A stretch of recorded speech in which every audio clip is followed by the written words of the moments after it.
늦은 밤, 잠들지 못하는 도시의 불빛 사이로 차가운 전운이 감돕니다.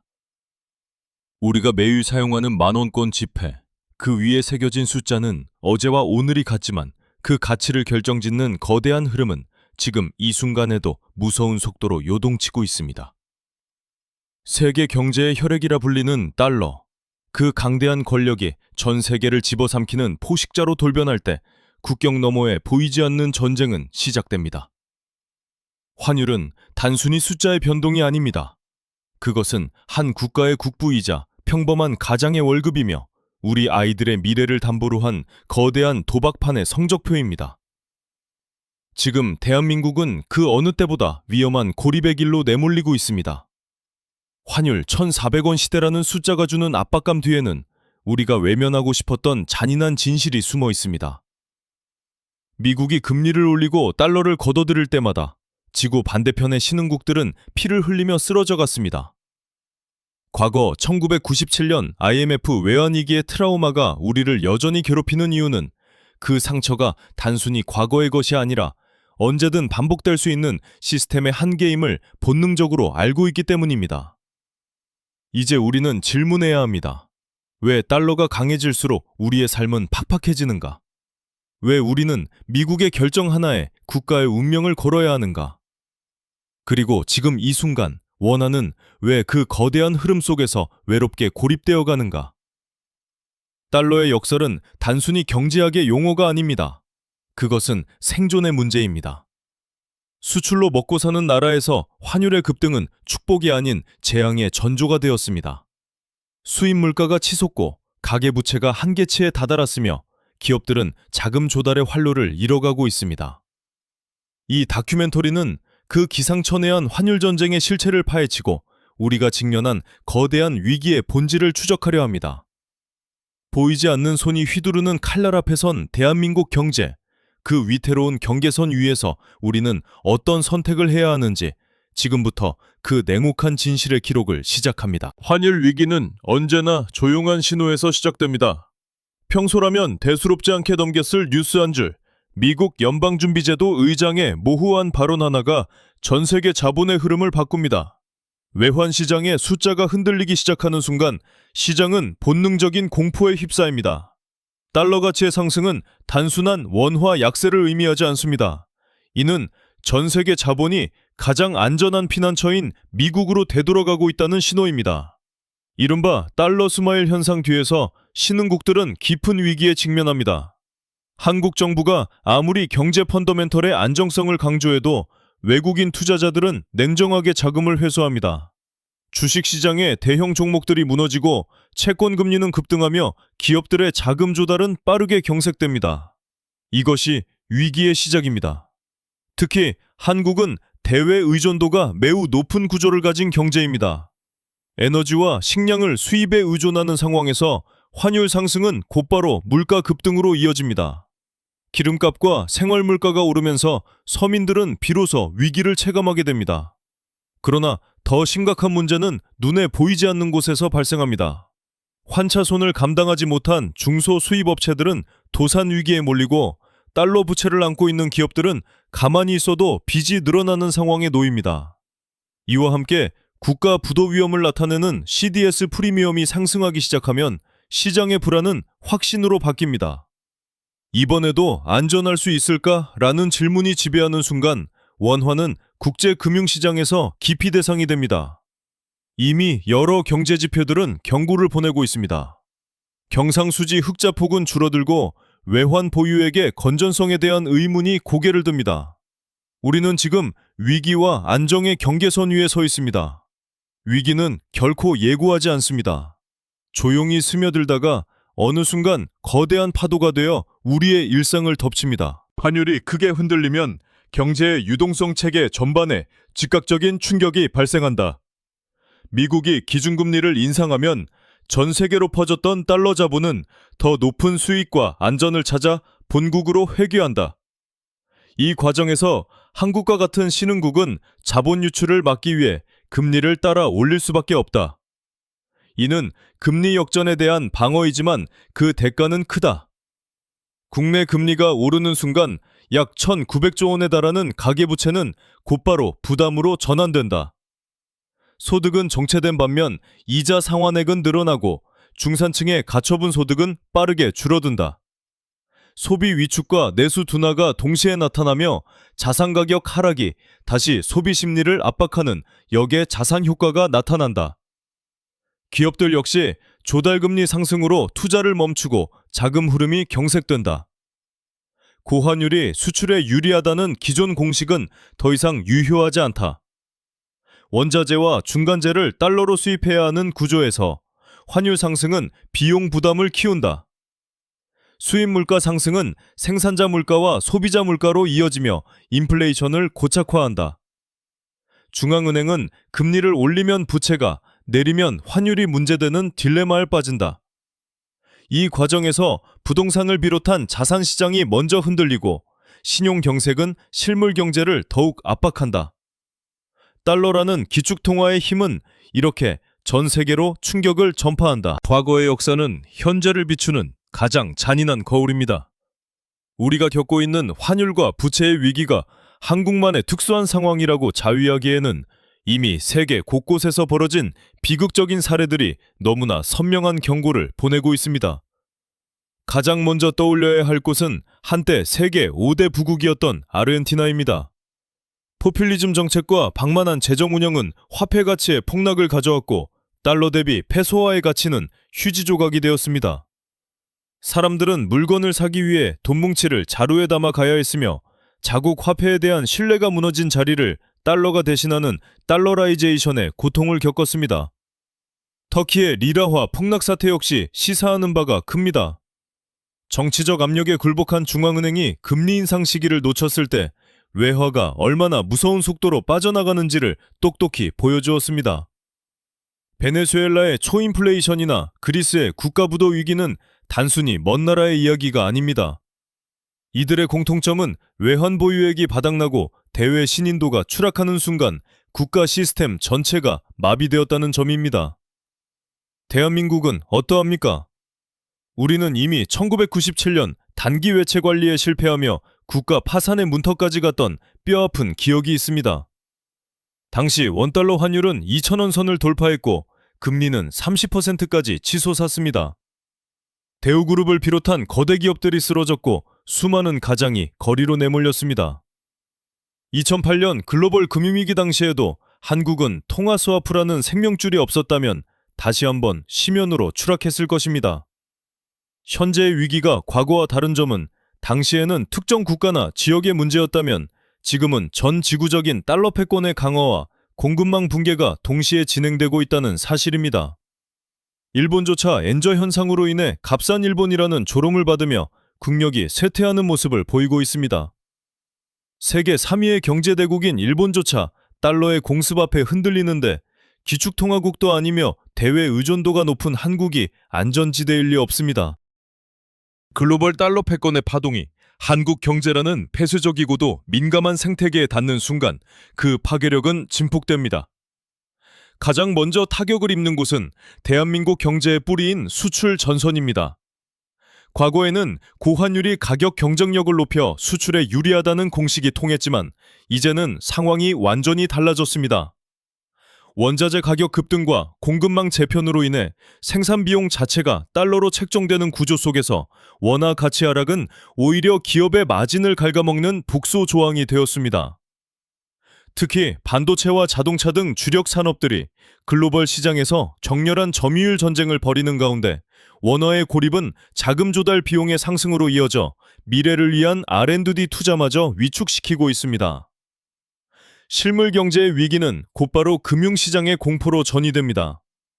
코스피와 코스닥 시장에서 외국인 자금이 썰물처럼 빠져나가며 주가는 하락 압박을 받고 이는 다시 연기금과 개인 투자자들의 자산 가치를 하락시키는 악순환을 만듭니다. 부동산 시장 역시 예외일 수 없습니다. 환율 방어를 위한 금리 인상은 주택담보대출 금리를 밀어올리고 영혼까지 끌어모아 집을 샀던 영끌족들은 감당할 수 없는 이자 폭탄에 직면합니다. 경매 시장에는 매물이 쏟아지기 시작하고 자산 가치의 하락은 가계의 소비 심리를 급격히 동결시킵니다. 돈이 돌지 않는다는 말이 시장 곳곳에서 터져나오기 시작하는 지점입니다. 더욱 심각한 것은 심리적 고립감입니다. 전 세계 자본이 미국과 그 우방국 위주로 재편되는 과정에서 수출 중심의 한국 경제가 설 자리는 점점 좁아지고 있습니다.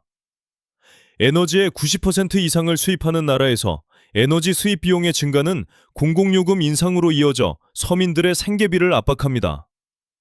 월급만 빼고 모든 것이 오르는 고물가 속에서 중산층은 붕괴하고 빈부격차는 더욱 극심해집니다. 한국 경제는 지금 거대한 달러의 파도 속에서 엔진이 꺼져가는 배와 같습니다. 내부적으로는 부채의 무게에 눌려 있고 외부적으로는 고환율의 압박에 질식할 위기에 처한 것입니다. 이것은 일시적인 현상이 아니라 한국 경제의 구조적 취약성이 달러라는 거울을 통해 적나라하게 드러나고 있는 서글픈 초상입니다. 위기의 파고가 높아질수록 국가의 사령탑인 정부와 중앙은행의 어깨는 무거워집니다. 한국은행과 기획자정부는 소위 트릴레마, 즉 물가 안정, 경기 부양, 그리고 환율 방어라는 세 가지 난제를 동시에 해결해야 하는 절체절명의 상황에 놓이게 됩니다. 환율이 심리적 저지선을 돌파할 때마다 중앙은행은 외환 보유액을 풀어 시장에 개입하는 스무딩 오퍼레이션을 감행하지만 이는 일시적인 미봉책에 불과합니다. 거대한 달러의 흐름을 거스르기에는 우리가 가진 실탄이 무한하지 않기 때문입니다. 특히 한미 금리 격차가 벌어질수록 자본 유출의 압력은 거세지는데 이를 막기 위해 금리를 올리자니 내수 침체와 가계부채가 발목을 잡고 동결하자니 원화가치 폭락이 불을 보듯 뻔한 상황입니다. 정부는 부랴부랴 통화스와프를 체결하거나 외국인 투자 유치에 열을 올리지만 글로벌 시장의 신뢰를 회복하는 일은 결코 쉽지 않습니다. 시장은 정부의 발표보다 실제 데이터와 외화 유동성 지표를 더 신뢰하기 때문입니다. 재정정책 또한 한계에 부딪힙니다. 위기 극복을 위해 돈을 풀면 물가를 자극하고 국가 채무 비율을 높여 국가 신용등급에 악영향을 줄 수 있습니다. 반대로 긴축을 유지하면 서민 경제의 고통은 배가 됩니다. 이 과정에서 정치권의 갈등은 대응의 골든타임을 놓치게 만드는 또 다른 리스크가 됩니다. 과거 외환위기 당시에도 늑장 대응과 상황 오판이 화를 키웠던 역사를 우리는 기억합니다. 이제 정부의 대응은 단순한 시장 개입을 넘어 한국 경제의 체질 자체를 바꾸는 구조 개혁으로 향해야 합니다. 에너지 의존도를 낮추고 수출 다변화를 꾀하며 외환 보유고의 질적 개선을 도모하는 장기적 전략이 필요합니다. 하지만 당장 내일의 환율을 걱정해야 하는 상황에서 이러한 근본적인 대책은 늘 뒷전으로 밀려나곤 합니다. 국가의 정책적 수단이 하나둘 바닥을 보이기 시작할 때 시장의 투기 세력은 그 틈을 놓치지 않고 공격을 가해옵니다. 정부와 중앙은행이 벌이는 이 치열한 수성전의 성패에 대한민국 경제의 명운이 달려 있습니다. 국가적 차원의 거대 담론 속에서 정작 가장 위태로운 것은 각자 도생의 길로 내몰린 개인의 삶입니다. 거대한 환율의 파도는 보이지 않는 세금처럼 평범한 시민들의 후주머니를 털어갑니다. 고환율과 고금리가 결합한 작금의 상황에서 개인에게 요구되는 생존 전략은 과거의 방식과는 완전히 달라져야 합니다. 가장 먼저 실천해야 할 것은 부채의 재구성입니다. 금리 인상기에는 레버리지를 활용한 공격적인 투자보다 부채의 절대량을 줄이는 것이 최선의 수익률을 보장합니다. 특히 변동금리 대출을 고정금리로 전환하거나 고금리 채무를 우선 상환하는 디레버리징은 위기 시에 가정을 지키는 가장 강력한 방패가 됩니다. 또한 자산의 구성에서도 원화 편향에서 벗어나야 합니다. 한국 경제의 위기 시 원화 가치가 하락하는 특성을 고려할 때 일정 부분의 달러 자산이나 금과 같은 안전 자산을 보유하는 것은 단순한 재테크가 아닌 리스크 관리 차원의 필수 선택입니다. 소비 측면에서는 인플레이션 방어적 생활이 요구됩니다. 수입 물가 상승이 가속화되는 시기에 실질 소득의 감소를 방어하기 위해 불필요한 지출을 통제하고 현금 흐름을 확보하는 것이 중요합니다. 하지만 가장 중요한 생존 전략은 다름 아닌 정보의 선별입니다. 시장에 팽배한 근거 없는 낙관론이나 과도한 공포 마케팅에 휘둘리지 않고 냉정하게 객관적인 지표를 읽어내는 안목을 길러야 합니다. 위기는 준비되지 않은 자에게는 재앙이지만 준비된 자에게는 부의 사다리를 갈아탈 수 있는 기회가 되기도 합니다. 과거 1997년과 2008년의 위기 속에서도 자본의 흐름을 읽고 버텨낸 이들은 한 단계 더 높은 자산의 성장을 이뤄냈습니다. 이제는 투자의 시대가 아니라 생존의 시대입니다. 살아남는 자가 결국 다음 상승장의 주인공이 된다는 사실을 명심해야 합니다. 개인의 생존력이 모여 국가의 복원력을 만듭니다. 우리는 각자의 위치에서 더 영리해져야 하며 더 단단해져야 합니다. 달러의 역설이 지배하는 이 냉혹한 환경에서 스스로를 지킬 수 있는 유일한 사람은 바로 자신뿐입니다. 거대한 폭풍이 지나간 자리에는 언제나 새로운 질서가 싹틉니다. 달러의 역설이 우리에게 남긴 가장 큰 교훈은 우리가 당연하게 여겼던 평온한 경제적 일상이 사실은 얼마나 취약한 기반 위에 서 있었는가를 깨닫는 것입니다. 달러라는 기축통화의 권력은 여전히 공고하며 그 패권이 흔들릴 때마다 세계 경제는 비명을 지를 수밖에 없습니다. 하지만 고립된 원화의 위기를 겪으며 우리는 대한민국 경제가 나아가야 할 새로운 이정표를 발견해야 합니다. 수출 강국이라는 과거의 영광에만 안주하기에는 우리가 마주한 지정학적 위험과 화폐 전쟁의 양상이 너무나 복잡해졌습니다. 이제는 외형적인 성장률 숫자에 매몰될 것이 아니라 어떤 파고에도 흔들리지 않는 내실 있는 경제 생태계를 구축하는 데 집중해야 합니다. 에너지 자립도를 높이고 특정 국가나 품목에 편중된 공급망을 다변화하며 무엇보다 부채에 의존해 성장을 구걸하는 구조적 모순을 끊어내야 합니다. 위기는 우리에게 뼈아픈 희생을 요구하지만 동시에 우리가 무엇을 혁신해야 하는지 가장 명확하게 알려주는 스승이기도 합니다. 1997년의 고통이 우리를 세계적인 IT 강국으로 거듭나게 했듯이 지금의 이 환율 전쟁과 고립의 위기는 대한민국을 더 성숙하고 단단한 경제대국으로 이끄는 변곡점이 될 수 있습니다. 시청자 여러분, 경제는 단순히 돈의 흐름이 아니라 우리 모두의 심리와 선택이 모여 만들어지는 거대한 유기체입니다. 우리가 깨어있는 눈으로 시장을 감시하고 냉철한 판단으로 일상을 지켜낼 때 달러의 역설은 비로소 우리를 파괴하는 칼날이 아닌 우리를 지키는 방패로 거듭날 것입니다. 내일의 환율이 얼마가 될지 아무도 예측할 수 없지만 우리가 준비되어 있다면 그 숫자는 더 이상 공포의 대상이 아닙니다. 파국 뒤에 찾아올 새로운 시작, 그 변화의 중심에서 우리는 다시 일어설 준비를 해야 합니다. 길고 어두운 터널의 끝에는 반드시 빛이 존재하며 그 빛을 향해 나아가는 동력은 바로 오늘을 견뎌내는 우리의 냉정한 용기에서 나옵니다. 달러의 역사를 이해하기 위해 우리는 반드시 그 권력의 심장부인 미국 연방준비제도, 즉 연준의 메커니즘을 들여다봐야 합니다. 세계 경제의 중앙은행 역할을 하는 연준의 결정은 단순히 미국의 금리를 정하는 것에 그치지 않습니다. 그것은 전 세계에 공급된 달러의 값을 결정하는 것이며 지구촌 구석구석에 흐르는 유동성의 높낮이를 조절하는 거대한 댐의 수문을 여닫는 행위입니다.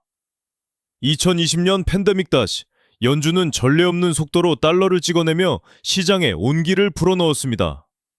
하지만 그 무분별한 유동성의 파티는 결국 인플레이션이라는 부메랑이 되어 돌아왔고 연준은 다시 무서운 속도로 수문을 닫기 시작했습니다. 문제는 이 과정에서 발생하는 시차와 비대칭성입니다.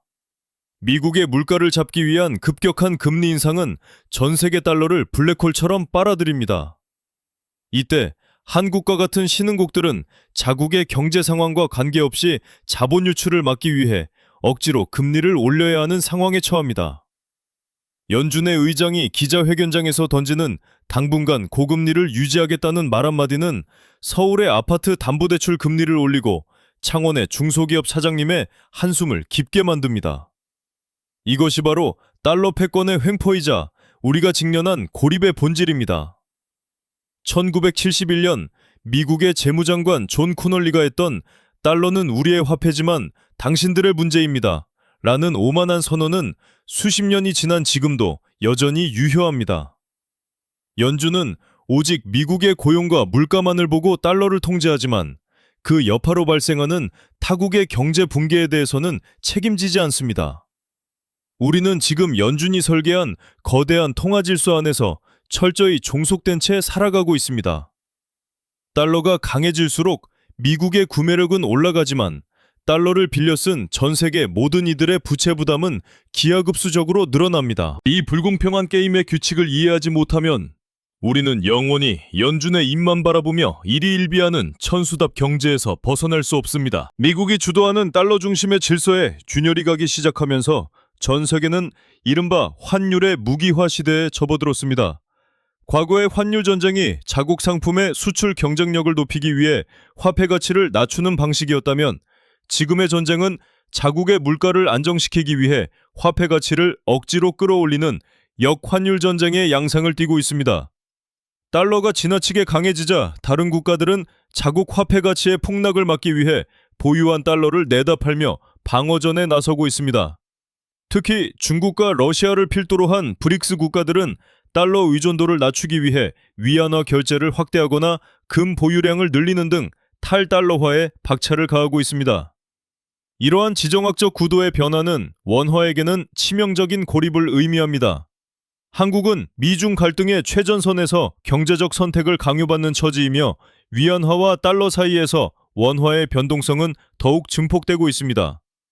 위안화가 약세를 보이면 원화도 동조화되어 가치가 떨어지고 달러가 강세를 보여도 원화 가치는 하락합니다. 양쪽에서 터져나오는 압박 속에 원화는 국제 금융시장에서 갈 곳을 잃은 미아가 되어가고 있는 셈입니다. 자본의 진영 논리가 강화될수록 기축통화가 아닌 원화의 입지는 좁아질 수밖에 없습니다.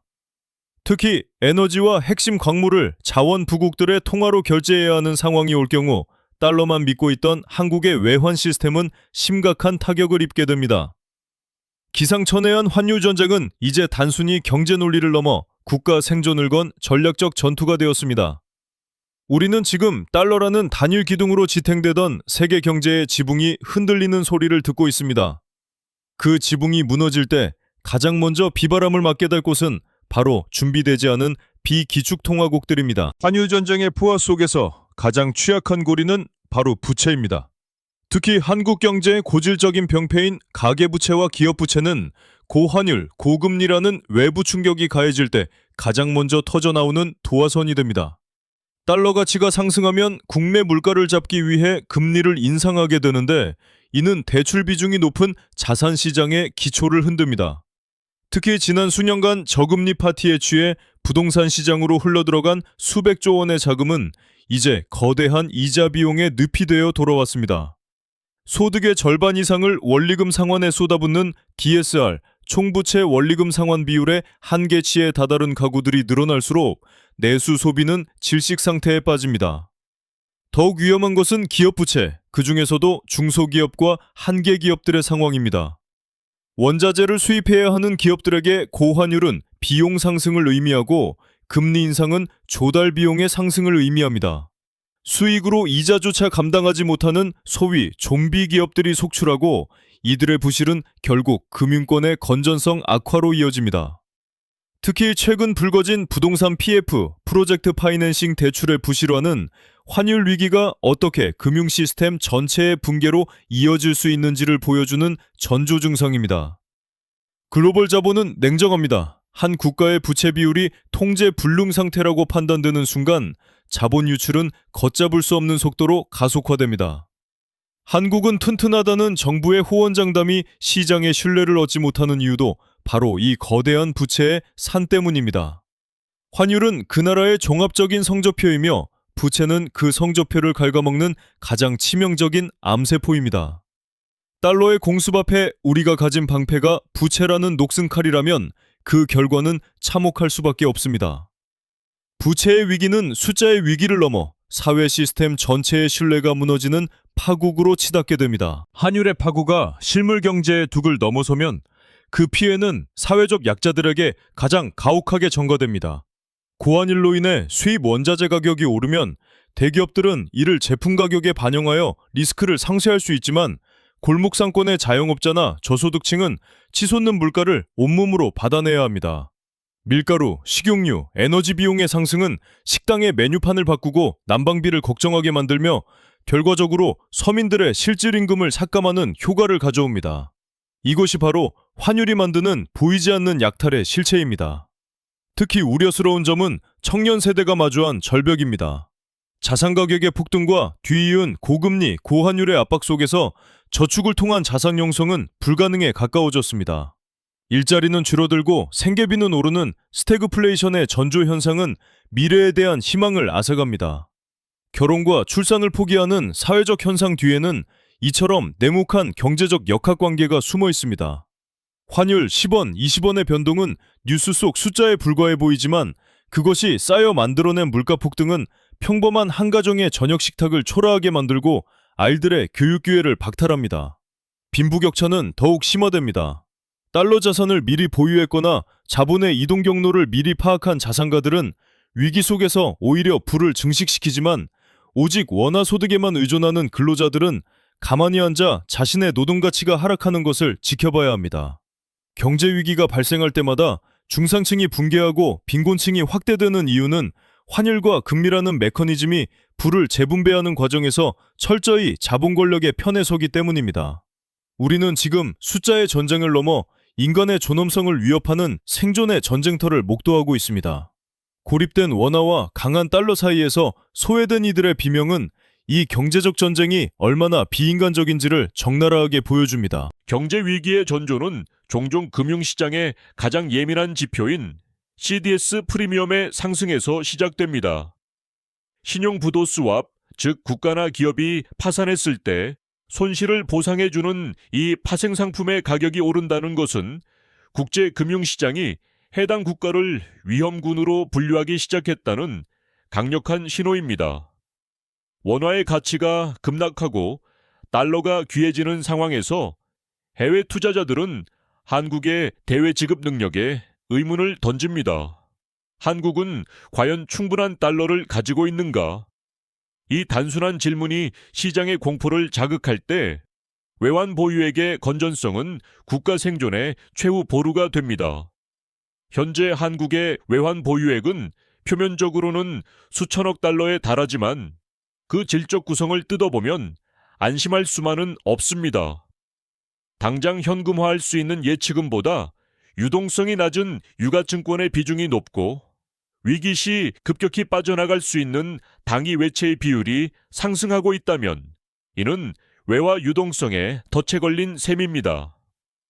1997년 IMF 외환위기 당시에도 장부상의 외환 보유액은 충분해 보였으나 실제 가용 자산이 바닥나며 단 며칠 만에 국가 부도의 문턱에 섰던 역사를 잊어서는 안 됩니다. 환율 전쟁은 결국 신뢰의 전쟁입니다. 시장이 한 나라의 화폐를 신뢰하지 못하면 그 화폐는 순식간에 쓰레기 취급을 받게 됩니다. 특히 기축통화가 아닌 원화는 글로벌 펀드 매니저들의 포트폴리오에서 가장 먼저 덜어내기 쉬운 자산입니다. 한국 경제의 펀더멘털이 아무리 견고하다고 외쳐도 달러라는 기축통화의 질서 속에서 원화는 언제든 유동성 공급의 희생양이 될 수 있는 숙명을 지니고 있습니다. CDS 프리미엄의 미세한 떨림은 그 숙명적인 위기를 알리는 경보음입니다. 자본은 가장 비겁하고 가장 빠릅니다. 위기의 냄새를 맡는 순간 그들은 단 한마디의 작별 인사도 없이 국경을 넘어 달러의 품으로 돌아갑니다. 환율의 급등과 원화의 고립은 국내 자산 시장의 중추인 부동산 시장에 회복하기 어려운 타격을 입힙니다. 한국인의 자산 비중에서 부동산이 차지하는 비율은 70%가 넘습니다. 이는 환율 방어를 위해 금리를 올릴 때 전 국민의 자산 가치가 직접적으로 흔들린다는 것을 의미합니다. 달러 가치가 상승함에 따라 중앙은행이 기준금리를 인상하면 시중은행의 주택담보대출 금리는 즉각적으로 반응합니다. 불과 몇 년 전 저금리 기조 속에서 영혼까지 끌어모아 내 집 마련에 나섰던 이들에게 고환율이 불러온 고금리는 매달 돌아오는 재앙과 같습니다. Image showing the correlation between South Korea's interest rates, USD/KAR, value exchange rate, and housing price index. 더욱 심각한 것은 부동산 PF 프로젝트 파이낸싱 시장의 붕괴입니다. 환율 상승으로 건설 원자재 가격이 폭등하고 금리 인상으로 자금 조달 비용이 치솟으면서 전국의 건설 현장은 멈춰서기 시작합니다. 시행사와 건설사가 버티지 못하고 무너질 때 이들에게 돈을 빌려준 저축은행과 증권사 등 이금융권의 건전성에 치명적인 균열이 생깁니다. 이는 단순히 부동산 가격의 하락을 넘어 금융 시스템 전체의 신뢰 붕괴로 이어질 수 있는 위험천만한 시나리오입니다. 자산 시장에서 유동성이 메마르면 거래는 절벽을 이룹니다. 집을 팔고 싶어도 살 사람이 없고 급매물만 쌓이는 상황에서 자산 가치의 하락은 가계의 소비 여력을 완전히 고갈시킵니다. 내 집값이 떨어지고 갚아야 할 이자는 늘어난다는 공포는 실물 경제를 차갑게 시키는 동독과 같습니다. 과거 부동산 불패 신화에 취해 있던 이들은 이제야 깨닫기 시작합니다. 우리가 발을 딛고 있는 이 거대한 자산의 성이 사실은 달러라는 기축통화의 흐름에 따라 언제든 무너질 수 있는 위태로운 기반 위에 서 있었다는 사실을 말입니다. 환율 전쟁의 포화 속에서 부동산은 더 이상 안전자산이 아닌 가장 무거운 짐이 되어 우리를 짓누르고 있습니다. 환율 전쟁의 소용돌이 속에서 한국 경제가 마주한 또 다른 거대한 벽은 인구 구조의 역설입니다. 고환율과 고물가로 인해 생존 비용이 급격히 상승하는 상황에서 세계 최저 수준의 출산율은 경제의 보건력을 근본적으로 훼손하고 있습니다. 과거 1997년 위기 당시에는 젊고 역동적인 노동력이 위기 극복의 엔진 역할을 했지만 지금의 한국은 유례없는 속도로 늙어가고 있습니다. 생산 가능 인구가 줄어드는 상황에서 발생하는 환율 위기는 단순히 일시적인 금융 충격에 그치지 않고 국가 잠재 성장률을 영구적으로 하락시키는 장기 침체의 늪으로 우리를 인도합니다. 젊은 세대가 고환율과 고금리의 파고 속에서 주거 비용과 생계비를 감당하지 못해 결혼과 출산을 포기하는 것은 미래의 소비자와 납세자가 사라지고 있음을 의미합니다. 이는 곧 국가 채무를 떠받칠 기반이 무너지는 것이며 국제 금융시장에서 한국의 장기적인 채무 이행 능력에 대한 의구심을 키우는 결정적 요인이 됩니다. 달러 가치가 오를 때마다 원화의 매력이 떨어지는 이유는 단순히 현재의 수지가 나빠서가 아니라 20년, 30년 뒤 이 나라의 경제 규모가 유지될 수 있을지에 대한 확신이 없기 때문입니다. 결국 환율은 한 국가의 현재 체력뿐만 아니라 미래 가치까지 투영하는 거울입니다. 인구 절벽이라는 거대한 해일이 밀려오는 상황에서 터진 환율 위기는 대한민국을 수축사회로 몰아넣고 있습니다. 줄어드는 인구와 늘어나는 노인 부양비, 그리고 이를 감당하기 위해 발행해야 하는 국채는 다시 원화 가치를 압박하는 부메랑이 됩니다. 우리는 지금 화폐 전쟁의 전선에서 싸우는 동시에 내부적으로는 국가 소멸이라는 인류사적 위기와도 사투를 벌여야 하는 가혹한 운명에 처해 있습니다. 달러의 역설은 이토록 잔인하게 한국 사회의 가장 아픈 곳을 파고들고 있습니다. 기상천외한 환율 전쟁의 이면에는 에너지 안보라는 냉혹한 실체가 숨어 있습니다. 대한민국은 에너지의 90% 이상을 수입하는 국가입니다. 우리가 사용하는 전기, 가스, 자동차 연료는 모두 달러로 결제됩니다. 원화 가치가 하락하고 달러가 강해진다는 것은 똑같은 양의 에너지를 들여오기 위해 더 많은 원화를 지불해야 함을 의미합니다. 이는 단순히 한전이나 가스공사의 적자 문제를 넘어 국가 전체의 FU의 땅과 에너지를 매개로 달러 패권국으로 유출되는 거대한 통로가 됩니다. 에너지 가격의 상승은 산업 전반의 비용 구조를 뒤흔듭니다. 제조업 중심의 한국 경제에서 전기료와 가스비 인상은 공장 가동률을 떨어뜨리고 제품의 가격 경쟁력을 갉아먹습니다. 특히 반도체, 석유화학, 철강 등 에너지를 대량으로 소비하는 주력 산업들은 고환율 시대에 이중고를 겪게 됩니다. 수출해서 번 달러를 고스란히 에너지 수입 대금으로 지불해야 하는 상황, 즉 벌어서 밑지는 악순환에 빠지는 것입니다.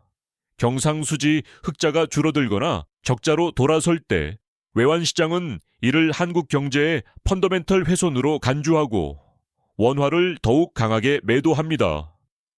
에너지는 현대 경제의 혈액이며 그 혈액의 가격을 결정하는 것은 결국 달러입니다. 에너지 자립도가 낮은 비기축 통화국이 고환율의 파도를 만났을 때 겪는 고통은 상상을 초월합니다. 정부가 억지로 누르고 있는 공공요금이 임계치를 넘어 폭발하는 순간 그 충격은 가계의 생계비 위기로 직결됩니다. 우리는 지금 달러의 가치에 따라 우리의 청화 이동의 자유가 결정되는 화폐 종속의 시대를 살고 있습니다. 에너지 수입 구조의 근본적인 체질 개선 없이는 달러의 역설이 몰고 오는 인플레이션의 파괴에서 결코 자유로울 수 없습니다.